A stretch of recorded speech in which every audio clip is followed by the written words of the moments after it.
Okay, in this section we're going to do a little bit more simplification. Let's review something we've kind of seen before and do a problem to kind of get us started. So let's take the fifth root of 64 x to the 10th, say y to the fifth. Okay, so this should be pretty straightforward.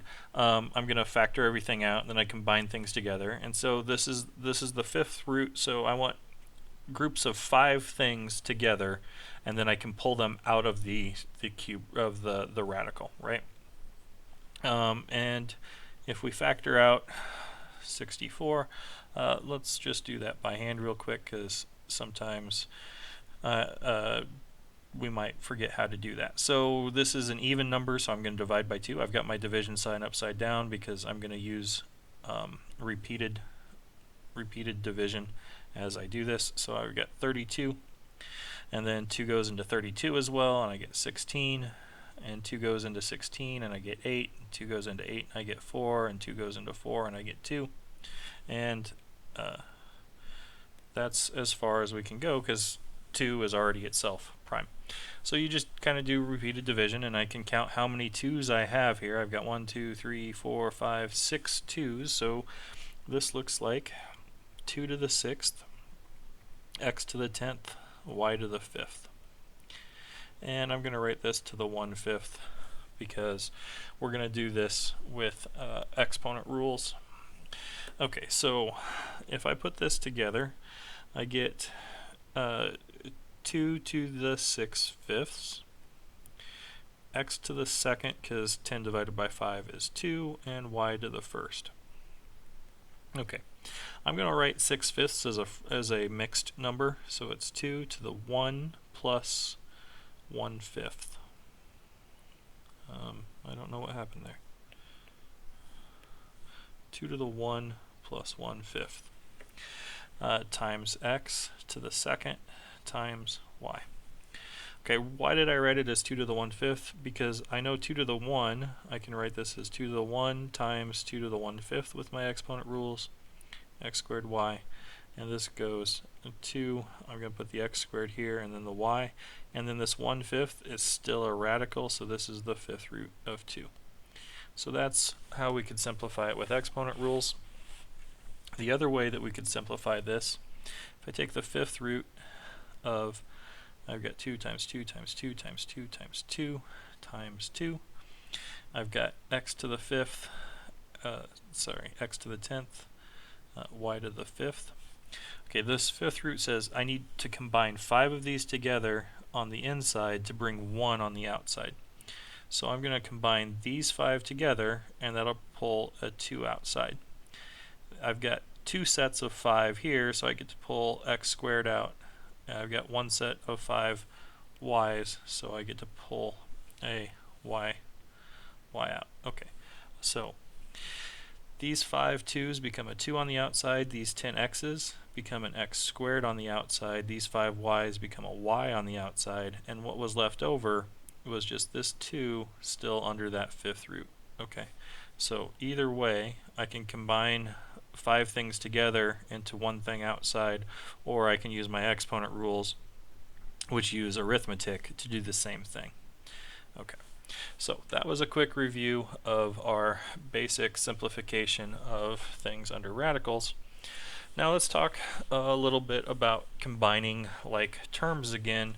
So if you recall, we can take, say, 2x plus 3x, and that's 2x's here and 3x's here, which means I have 5x's altogether, right? This is counting with addition, and multiplication. So 2 times this x value plus 3 times this x value gives me 5 times this x value, because that's how addition and multiplication work together. It's the distributive property, right? All right, 2 plus 3x equals 5x. That's more explicitly what the distribution is. Factor out the x from both terms, add the 2 and the 3 together. Okay, we get to do the same thing with radicals. So for example, if I had 3 square roots of 2 plus 7 square roots of 2, I can factor out that square root of 2, 3 plus 7,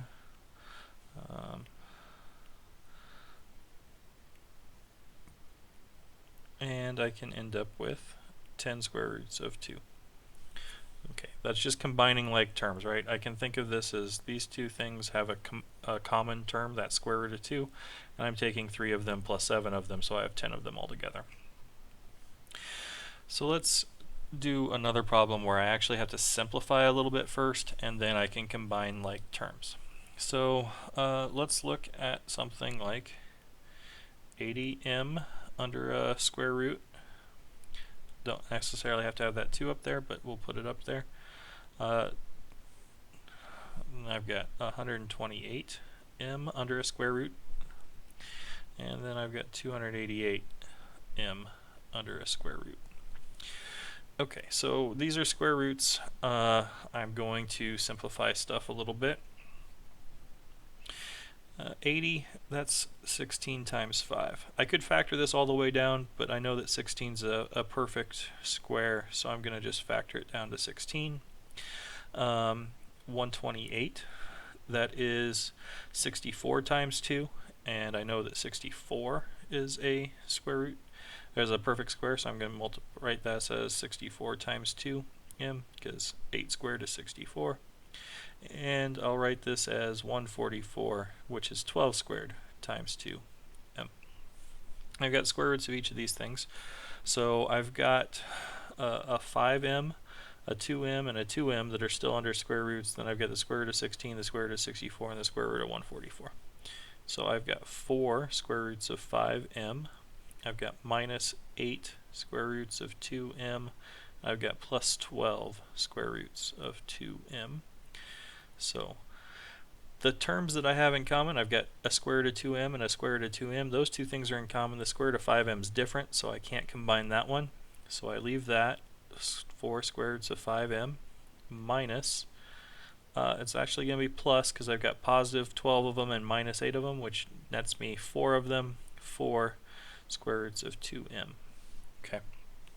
And that's as simple as we can get, right? I could maybe factor it out like 4 times the square root of 5m plus the square root of 2m. But I can't combine these things under the square root. Remember, these are exponents. These look like exponents. And when you take x squared plus y squared, that's not the same thing as x plus y squared. So I got to think of radicals as exponents, and I can't move addition or subtraction under them. So this is where we stop here. Okay, let's stop that for now.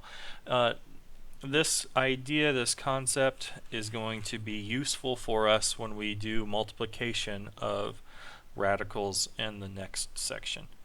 Okay, we'll see you there.